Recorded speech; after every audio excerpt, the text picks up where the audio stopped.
Friday before Week 18 games start. Right now, I'm kind of looking at a 49ers team that has a pretty decent shot of making some noise in the playoffs if they can get to the playoffs. So there's a very good possibility for the 49ers to have a path to get to that championship game. I mean, that 49ers offense is legit. I mean, they've got Kittle, they've got a good rushing attack. I mean, they've got a solid defense too.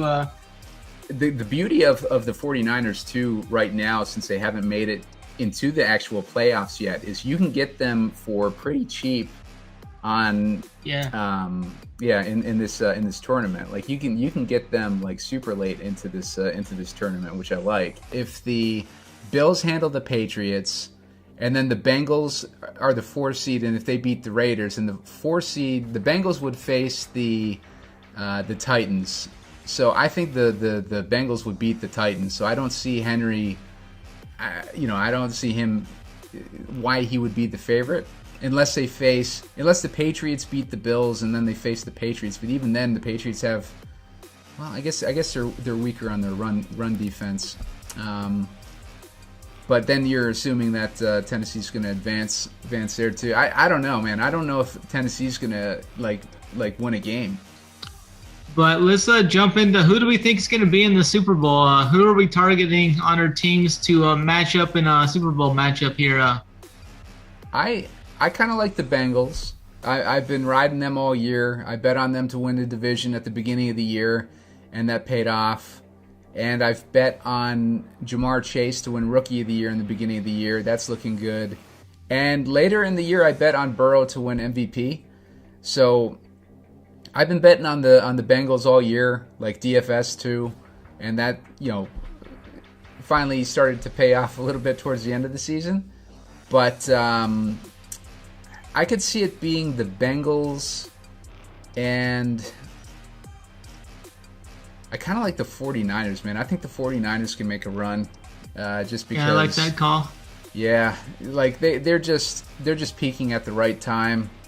And you got you can make cases against the Cowboys, the Bucks, the Rams, all those dudes.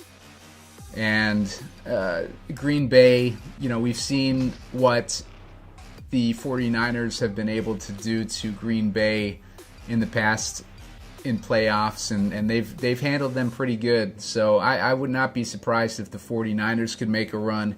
I like that Bengals call for sure. If I had to take 2 underdogs, it's probably going to be the Bengals, and probably I have to roll with those 49ers as well. I like Shanahan. I think he's got what it takes to get there coaching-wise. We're recording this.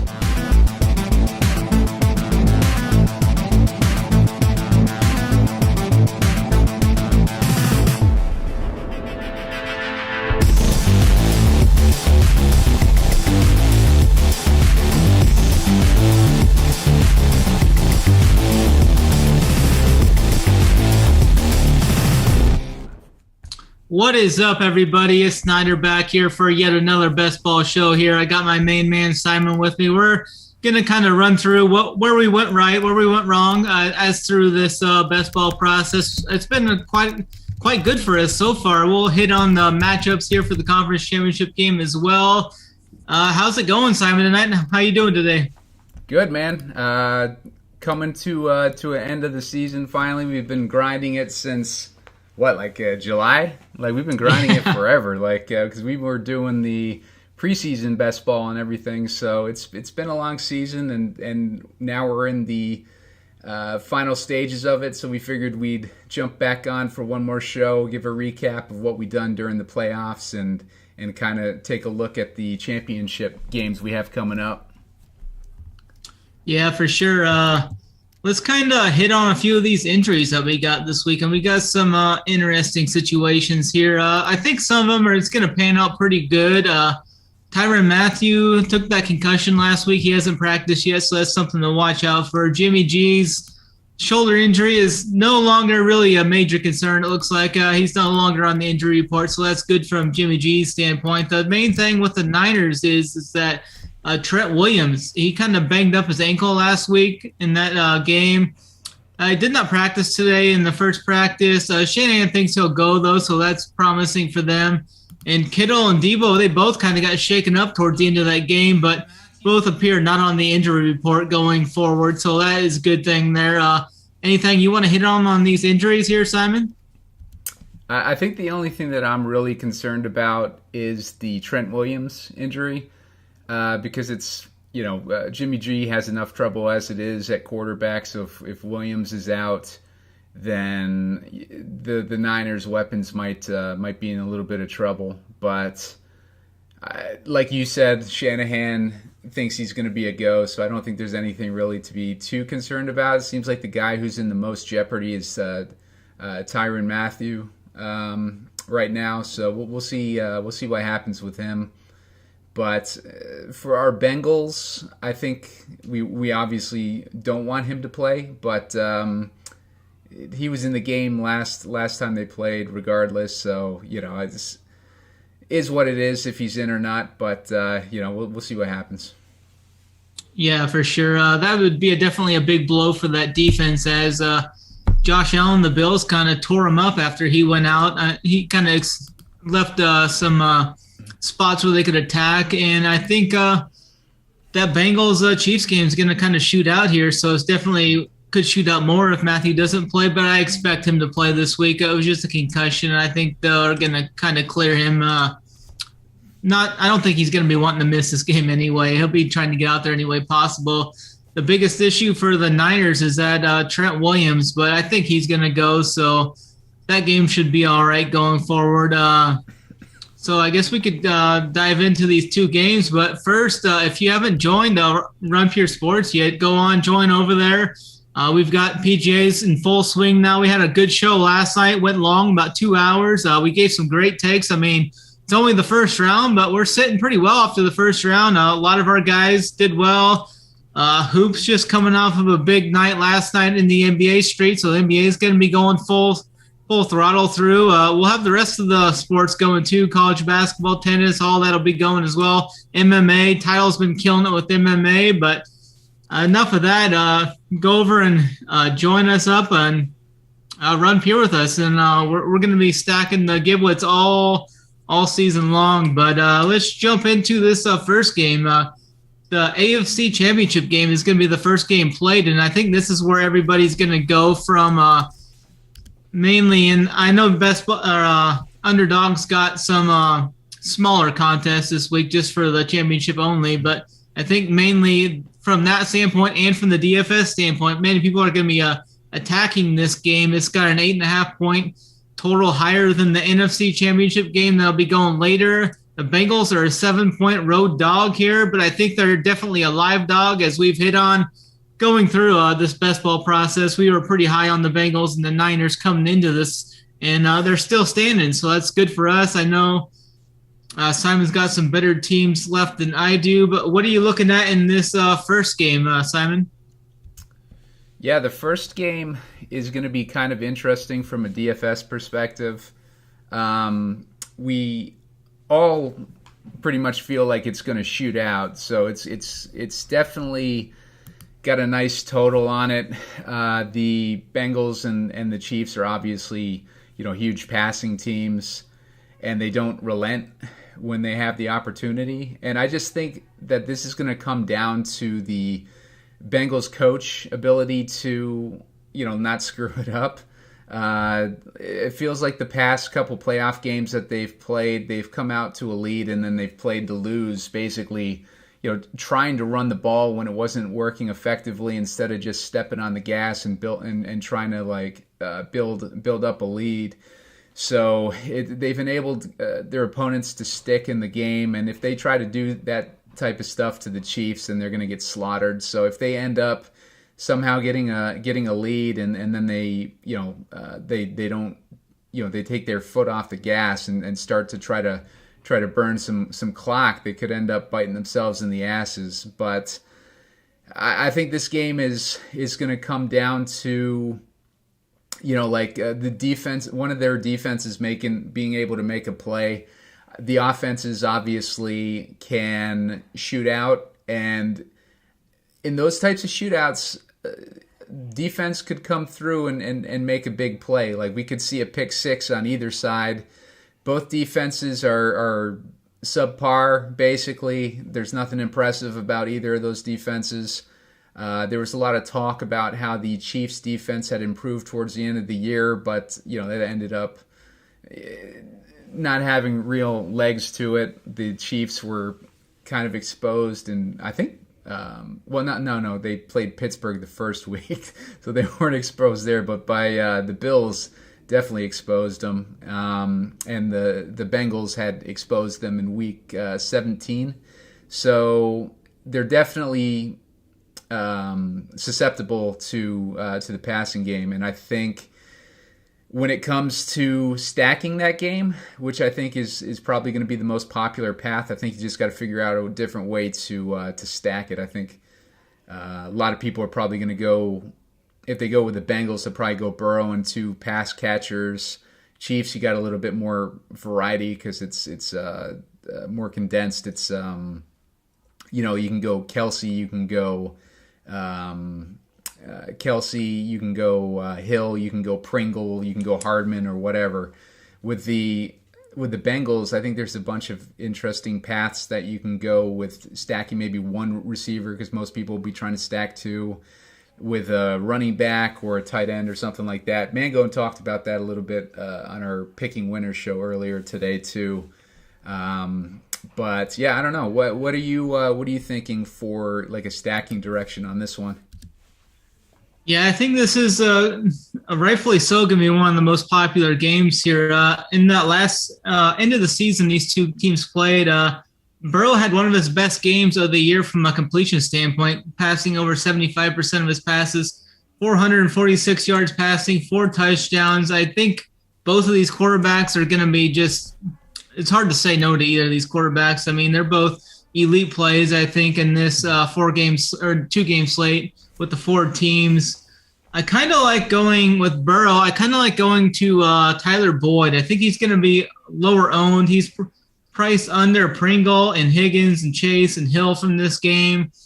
I don't see many people going to Boyd. He kind of let people down last week, but last game was the first time in 6 games he didn't hit double-digit fantasy points. So I like going to Boyd. I think it's going to be quite lower ownership than the rest of these guys. I think the obvious stack is going to be Burrow, Chase, Higgins, bring it back with Hill, maybe try and jam Kelsey in there too.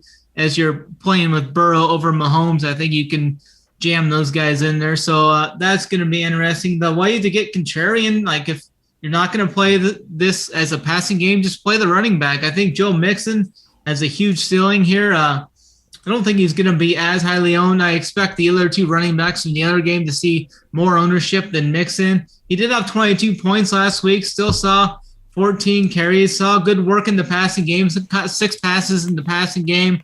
So I think going to Joe Mixon is definitely interesting in this game. If you want to play you could even go like Burrow, Mixon, maybe Boyd, or just play like a weird stack like that. Maybe Mixon catches the touchdown or 2 and Boyd gets a touchdown, or go Burrow, Mixon, Uzoma or something there. I think Uzoma is definitely going to be in play. He's still not priced up to where he should be. 3.4K is just way too cheap for what he's done the last 2 games. 6 catches, 7 catches in his first 2 playoff games. Burrow's obviously going to be looking to him kind of as a security blanket and a check down guy. So I like going with Burrow there. Kelsey's fine, 6.5K. Tyreek's up there. I think Tyreek's going to be probably the highest owned guy. After we saw last game, what do you have here? He had 13 targets, 11 catches, 150 yards, and a touchdown. One of his better games in the last couple months. So I think people are going to flock to that at the cheaper price than Kupp is. So that's kind of where I'm leaning here on first thought. Anything else for you to mention in this game? Yeah, with Mixon too. The last time they played the Chiefs, Mixon had 8 targets, which was second on the team to Jamar Chase. So if you get that touchdown variance swinging in his favor, then I think you can definitely use him as part of a stack with a wide receiver. It's like I was saying earlier, it's just like most people will probably try the conventional quarterback with 2 receivers. Now you could do a quarterback with 2 receivers and Mixon if you can work the salary. You could do, like a quarterback, Mixon and Higgins, which is, I think, the direction that I'm going to go. I think Higgins is definitely due. It's a playoff game, and Burrow has that comfort level with Jamar Chase from their history in college, obviously, and what they've done this season so far. But you got to figure that Kansas City's not going to let them do that to them again this week, and that could leave Higgins open a little bit more. Although they were double covering Chase in that last game pretty significantly, and Chase was still burning them. So, it's going to be a tricky one, but I think I prefer Higgins this week. And every time I say that, Jamar Chase ends up going off. So, it's good to I think mix in each of those guys if you're going with the Bengals stacks, and just get a little bit different, like we're talking about. Maybe throw in Uzoma, throw in Mixon with it. You could do the classic. Use your quarterback, use a running back, use a wide receiver, and use the tight end, and then run it back with somebody on the Kansas City side. But the problem is I also have expensive guys that I like in the other game who I think I like even, just as much, or if not more than some of these pass catchers in this game, even though I think overall this game is where most of the fantasy goodness is gonna be found. So yeah, it's a little bit early in the week, so I haven't fully committed to anything yet. Yeah, for sure. I think I'm going to be fading this Kansas City running backfield now that CEH is back. They appeared to basically split the work right down the middle, 10 carries to 7 carries. They both saw some work in the passing game, so I don't think I'm going to go there. That's the way I'm going to kind of get different here. But, I mean, if we're going to talk about getting different as a way to get different, maybe you stack one of the sides of the other games and you just add some value pieces from this. Maybe you go Boyd, Pringle, Uzoma, or go like Kelsey, Pringle, Boyd, Uzoma, or something. Get a couple pieces from each team cheaper. Then you can run your main stack with either the Rams or the 49ers, as we'll get into here in a little bit. But running through this, defensive-wise, I don't think I'm going to go to either of these. I could go with the Kansas City defense at 3K. The Bengals gave up 9 sacks last game. I mean, that offensive line is not good. The Chiefs have been able to get some pressure on. They pressured Josh Allen some last week, so I don't mind going to the Chiefs defense as a big home favorite here defense with the Cincinnati O-line struggles there, so I don't mind that. Do you have a lean on any of these defenses here, like the Chiefs defense or anything? I think defense is going to decide this game. I think there's going to be – it could go either way. Like I'm leaning the Bengals, so I'll say the Bengals defense. I think there's going to be a pick six or some sort of a kickoff return or a sack, like a sack fumble to the house type of thing. I think that's going to be the decider. I think in this game, I think one of the defenses is going to come through and score a touchdown. It's just like you're talking about, like. Burrow was sacked 9 times in the last game. We've seen, Mahomes in his mistake mode for a large part of this season. He was throwing those sidearms again, like trying to get cute on the plays again against Buffalo, and it was working. It was working for him. So he didn't end up making any major mistakes, but he's still susceptible to making like a mistake or two. So I think there's going to be a defensive play in this game, and with it being such a huge shootout and like the probability of the passing just being like through the roof. I would bet that Burrow throws 40 passes in this game, and however many that corresponds with Mahomes. So with all those passes flying, like I would not be surprised if we see some sort of a pick six in this game.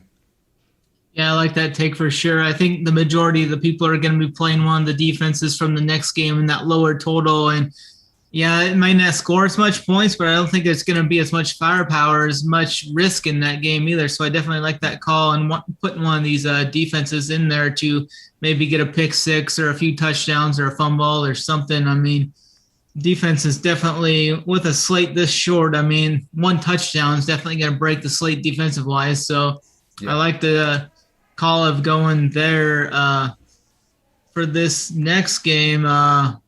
We got the 49ers here, short road dog, 46 total at the Rams. The Niners have just been on a roll this playoff series. I think it could keep on going here. I do like the 49ers in this game from a betting standpoint, getting the 3.5 points.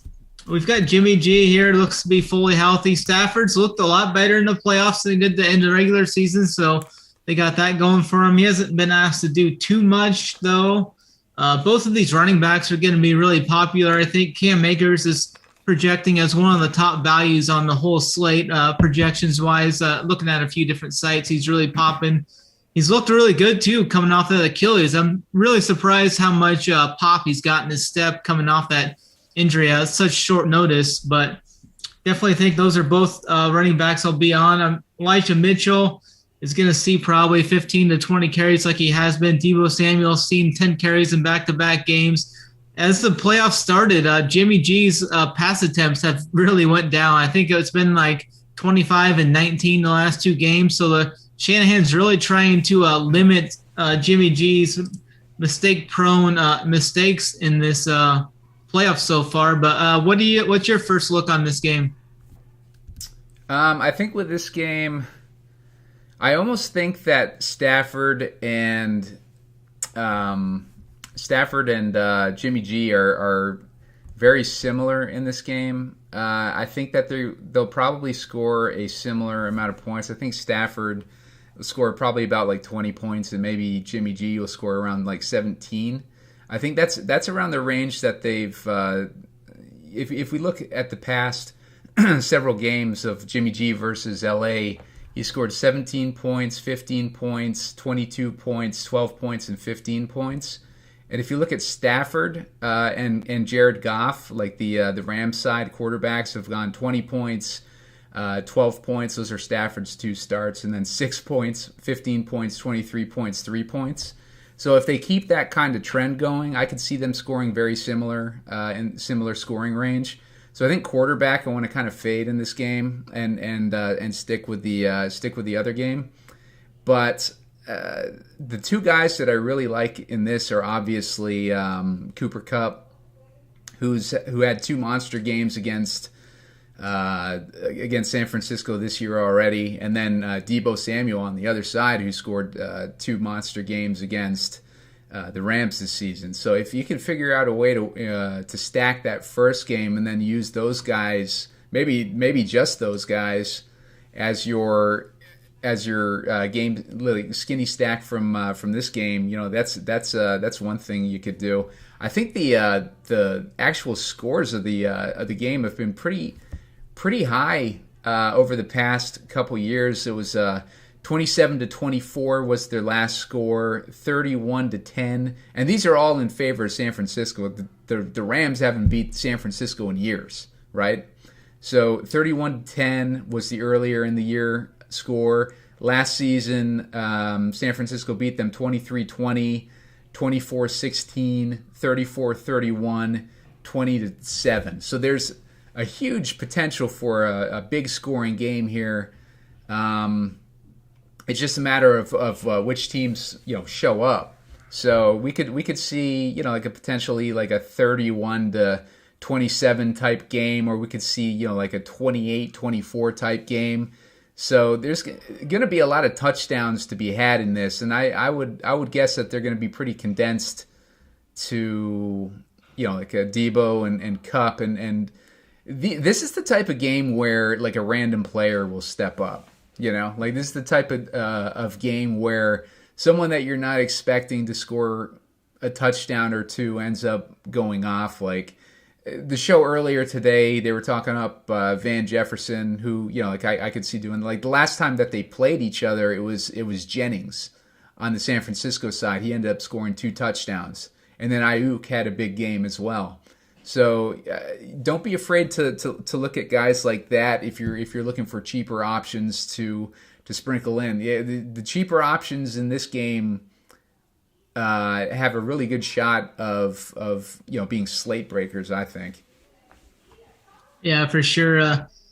I'm kind of looking at both of these top receivers. I think Cooper Kupp's a great option this week. He's priced up all the way up. I'm wondering how much owned he's going to be. I think he's going to be right near where Tyreek Hill is going to come in. I think they're going to both be the top 2 ownership guys in this slate.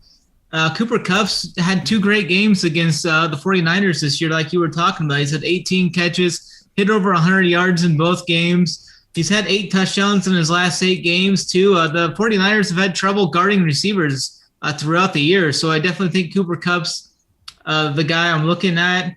I think Deebo Samuel is going to fall between the cracks and kind of get sandwiched out between Kupp and Hill. He's $200 more than Hill, and he's been kind of the do-it-all guy for 49ers. He's been active in both the pass game, and he's been quite active in the running game. He's had double-digit carries the last 2 games. I expect him to be heavily involved in this game as well. I think his speed around the corner will kind of limit the pass rush of Donald and Von Miller, and I definitely like him to make plays in this game for sure. I think like if you wanted to run like a Burrow, Boyd, Uzoma, like Pringle stack, maybe the Bengals center their touchdowns around those 3 guys, and maybe the Chiefs kind of spread the ball around. Maybe the Chiefs score 5 touchdowns, but it's 5 different guys, and Pringle gets one of them, and then we can jam in both Samuel and Kupp and get the majority of these teams' offenses. I think that's interesting for tournaments and such. Deebo had a couple good games against the Rams this year, too. Had 4 for 95 and 5 for 97 in one. So he's had good success versus the Rams this year. So I like going to these 2 guys mainly. I think Brandon Ayuk's going to be another guy. He's kind of priced a little bit above those value guys in the first game. So I think coming off just a really bad game, he had 1 target last game. I don't think anybody's going to be looking to go back and click his name. But the previous 4 or 5 games before that, he was right in that 10 to 15 point range with an upside of, I think, like 19 or 20 points in one game. So I think that's a viable cheapie to go to. Beckham's fine right there. Juwan Jennings, like a pump play that it was an interesting game against the Packers. You could tell that Shanahan didn't want Jimmy G throwing the ball much in that climate, in that cold weather. It was starting to snow in. So I think this game's going to be much different, even a game plan for the 49ers going forward. Is there anything else you want to hit on in this game? Yeah, I'd say with Jimmy G's injury too, he was kind of dead in the water towards the end of the season. But like, let's not forget he tore a bunch of ligaments in his thumb in his throwing hand, and you got to give props to the guy for gutting it out over those last few games of the season. Played some good games. He played a good game against the Rams to finish up the season. He scored 17 fantasy points in that game. He's a few games removed from that injury now. His shoulder is not showing up on the injury report right now either. And, that played a role, I think, in addition to climate of like him shitting not shit in the bed, but not not really playing any fantasy relevant sort of game last week.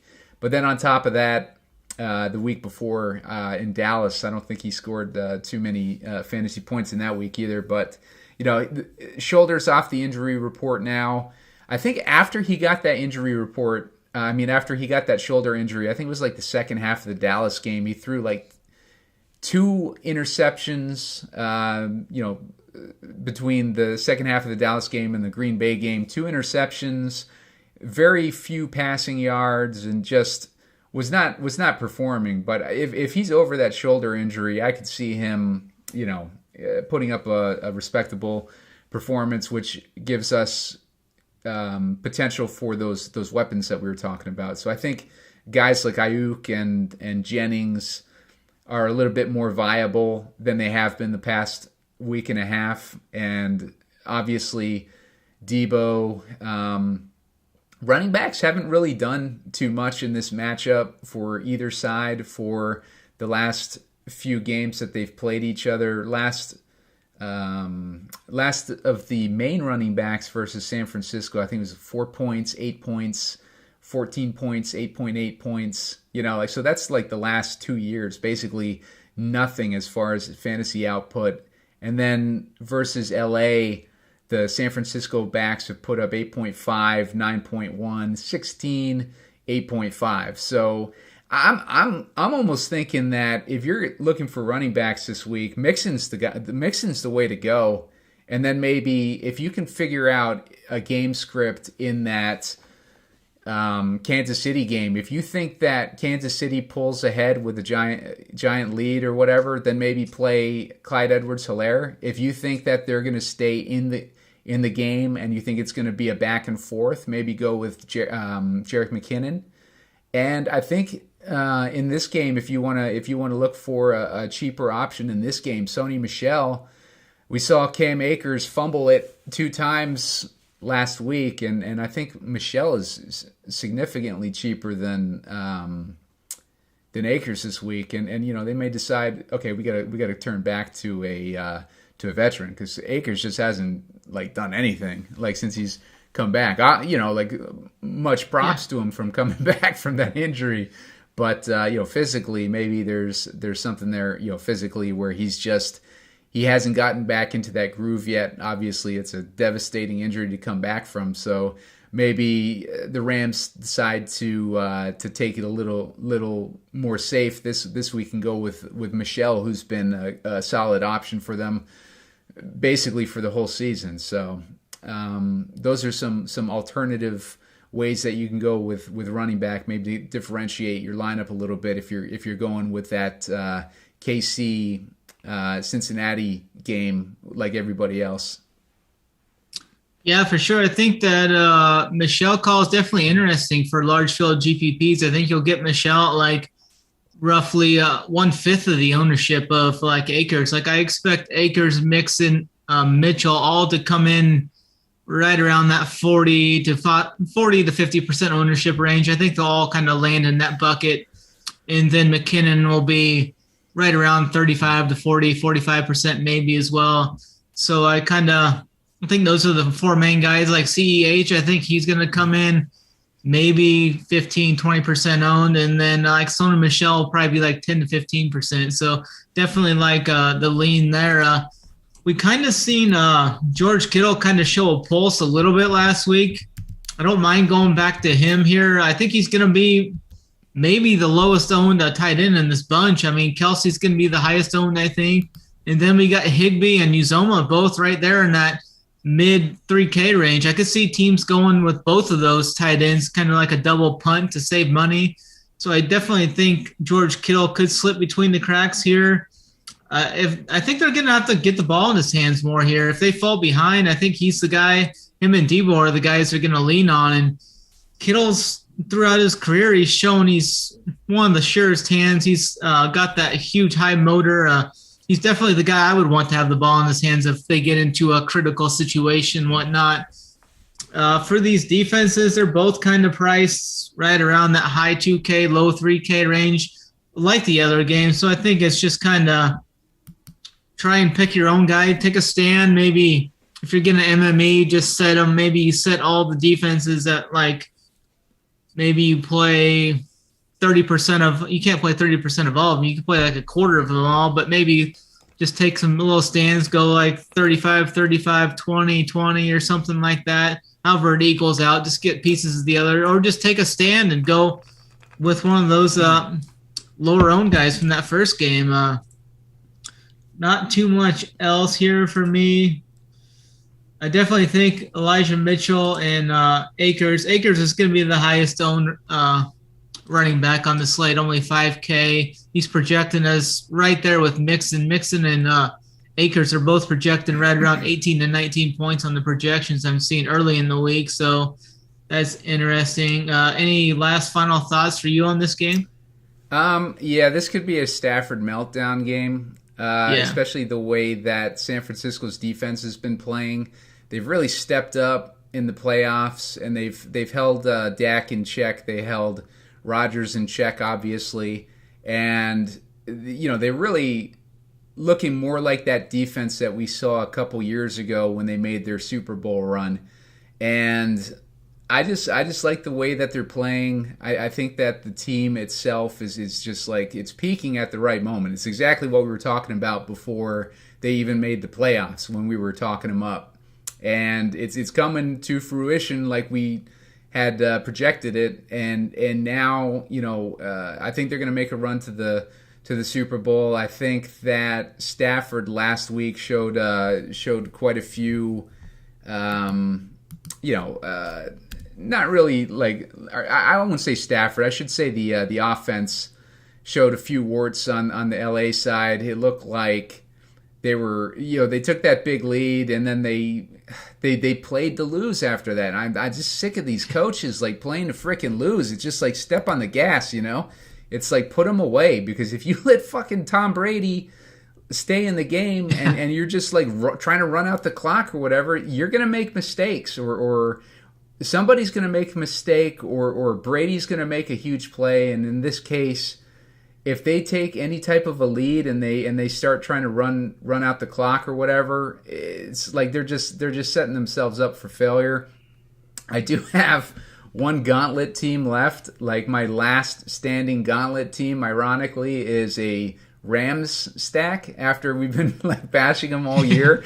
And so like it sucks that my my lifeline in the gauntlet, the original gauntlet, is the Rams, but we'll see what they do. I do think that San Francisco takes this game, though. I think that they're better coached. I think they are peaking at the right time, and I think they make.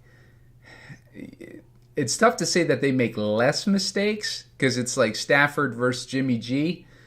But they have the potential to make less mistakes on the 49ers side just because they run the ball so much.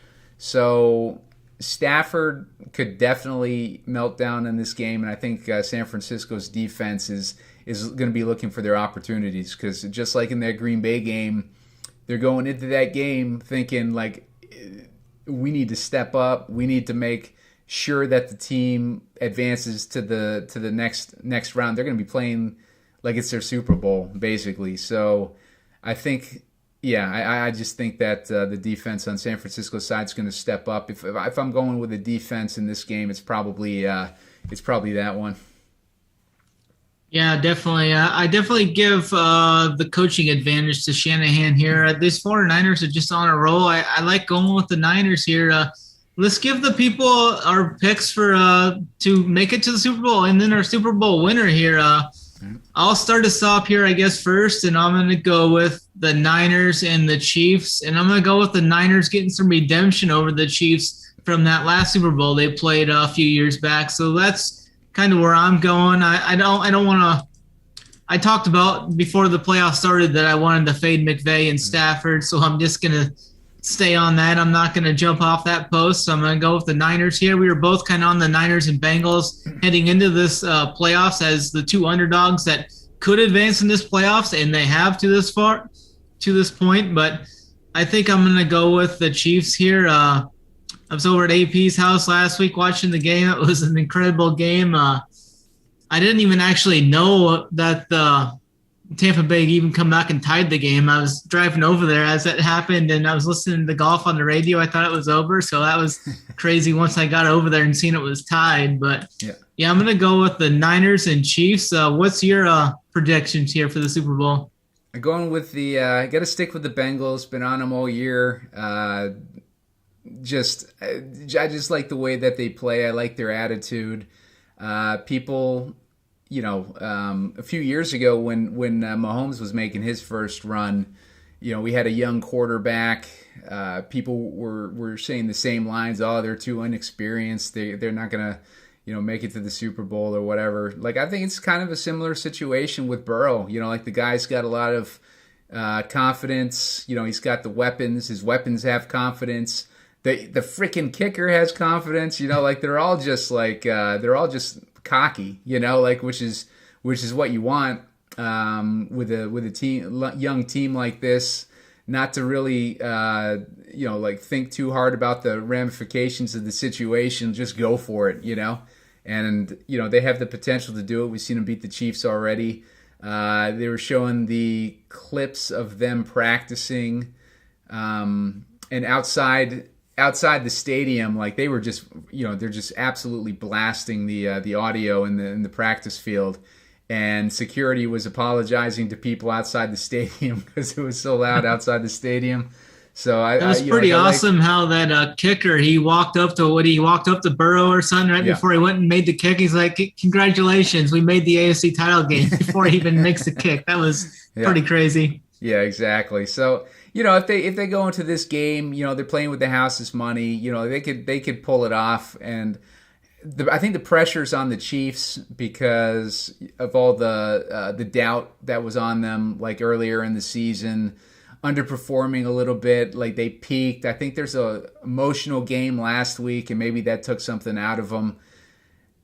It's kind of the same situation as we saw with the Raiders when they played the Bengals. Like they had a long, like hard fought, like the defense was on the field through a large part of that game, just going on these extended drives and just like they just like playing their asses off, and it could have exhausted the defense a little bit. If that gives the Bengals a little bit of an edge, the Bengals had a lot easier game against the Titans. The offensive line was asleep in that game, so they weren't really fighting very hard. If Joe Burrow got sacked 9 times, that they're not going to let that happen again, second game in a row.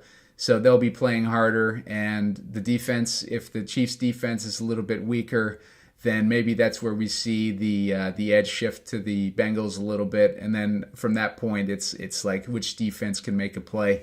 And if it's the Bengals, then Bengals win by maybe 1 score. If it's the Chiefs, maybe the Chiefs win by 1 or 2 scores. But I'm going with the Bengals, and I'm going with the 49ers on the other side. I just think they're peaking at the right time.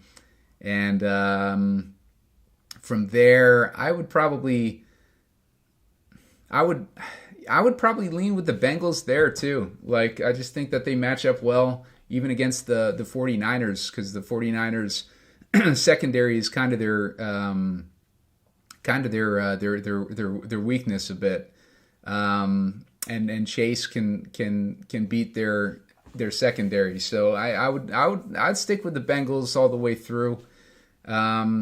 Like I said, we've been on them all year, and they've done well for us in the playoffs as well. And I got a bunch of teams left in the second mittens that have some Bengals on them and 49ers. So I got one team in Drafters as well. Drafters is another best ball site, and that's got a little bit of a different format. You don't get eliminated each week in the playoffs. It's last team standing basically. So you survive the whole playoffs, and if you aggregate the most points, and you do well. And I got a team on there that was in second place in the big one over there before the Sunday games, and that's got a lot of Bengals, and it's got a lot of 49ers on it. So hopefully they get through to the Super Bowl for me. Yeah, we can kind of rehash and go through some of this underdog stuff we've had going through the playoffs. I mean, I had a decent run at the regular season. Had a guy, I fell just barely short of making the finals, which is kind of brutal. But I had some good teams going through this gauntlet as we had, but all my teams ended up kind of going to dust when the Bills lost. Like I've got 4 or 5 teams still going, but they're completely dead. They're just full of Bills guys or Titan stacks with AJ Brown. I had a lot of Allen, Diggs, Davis, like the whole Bills stack. Like Knox, I was running like a gauntlet, or just running full Bills stacks on a lot of that stuff that got through just based on my draft position, and a lot of those that just kind of led me to that way. But I have like some one-offs of like some 49ers and some Bengals receivers and stuff, but I'm literally drawing dead. But I know you have a lot of good upside yet in a couple of different contests. You got some alive in the mitten too, don't you? And maybe some in the gauntlet, right? Yeah, I got. Well, first I'll just mention too, what we're talking about it is if you use the promo code RunPure, signing up for an Underdog account right now, you can get up to $100 match on your first deposit. So make sure you do that. They still got a lot of cool stuff for the championship round, and I'm sure they'll have a bunch of cool Super Bowl stuff. I think the best ball for next season has already begun. They got like another rookies and sophomores. So if you're a psychopath and you want to start doing some 2022 best ball drafting right now, like you can start doing that. I'm taking a few months off. I got to recharge before I get back on that, which probably will happen right after the Super Bowl, honestly. But so go do that. Give us a like and a subscribe too while you're at it. And basically I got that one team I was mentioning earlier that's in the gauntlet. That is a stack of the Rams and Tyler Boyd. It's a full Rams stack. Akers, Stafford. They got Kupp, Beckham, and Jefferson, and then I got Tyler Boyd in that one. So that one has some good potential if the Rams advance. Like we were talking about earlier, who knows if that's going to happen. I got a KC and San Francisco stack in the mitten.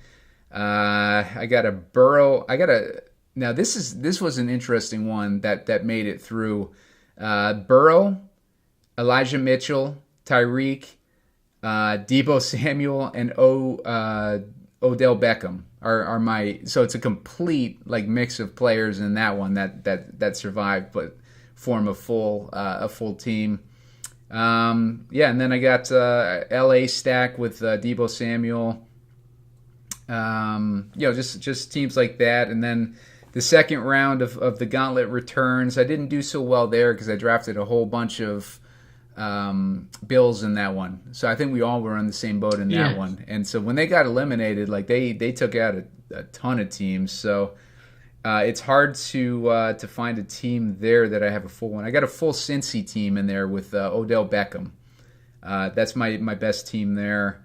And then I got a LA stack with Tyreek Hill still left in that one. And I got Jimmy G team with 5 wide receivers.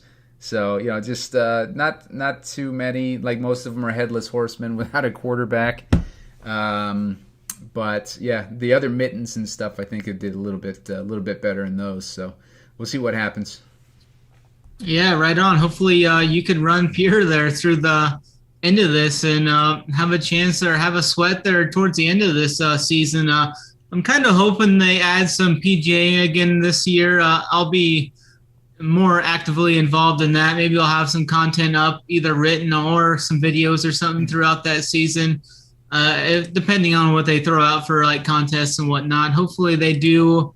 I played that some last year. I was looking to be more active in it this year as I'm fully on to PGA now. I'm just all in on PGA going forward. I mean, we have a couple games left. I mean, the Super Bowl will be fun. These conference championships will be fun. But going forward, we got this good West Coast swing. Really excited about that. Not much else for me. Do you have any final words or anything, Simon? No, I'm just looking forward to this weekend's games, pulling for the Bengals and the 49ers. But ultimately, I think I got enough exposure to all 4 of these teams. These are the 4 teams that we were talking up, basically, from day one, except, maybe minus the Rams. We were more on the Bills side of things versus Kansas City, obviously. By the way, how did they screw that up, man? 13 seconds left, and they don't even squib kick it or they kick it in bounds or whatever, kick it out of the end zone, completely screwed that finish up. I was sitting there, I looked at my phone, right, at my underdog teams before that sequence went down.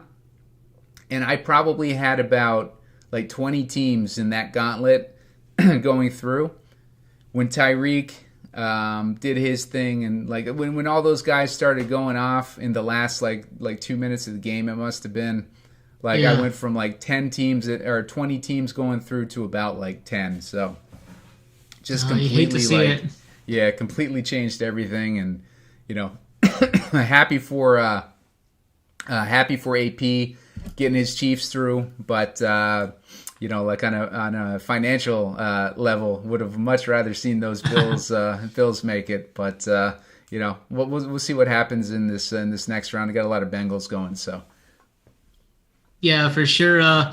We're gonna have a full slate of content going forward too. We're gonna have some shows. Print Factory, The Wood will be back for sure on Sunday morning for this 2-game slate. There's gonna be some good contests too. DraftKings, FanDuel are gonna be rolling out some really good contests. So there's gonna be a lot of money to be made.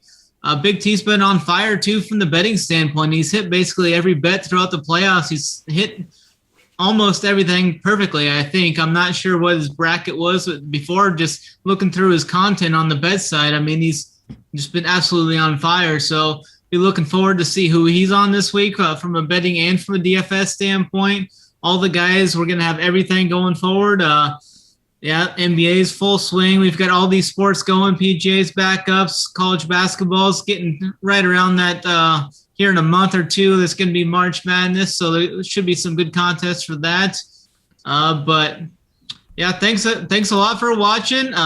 We appreciate it, and hit that like button and subscribe on your way out. That means a lot. Really helps us to bring these free shows to you from our standpoint. That's pretty much it for us then. From Simon, from Mitch, Snyder, thanks a lot, and run pure.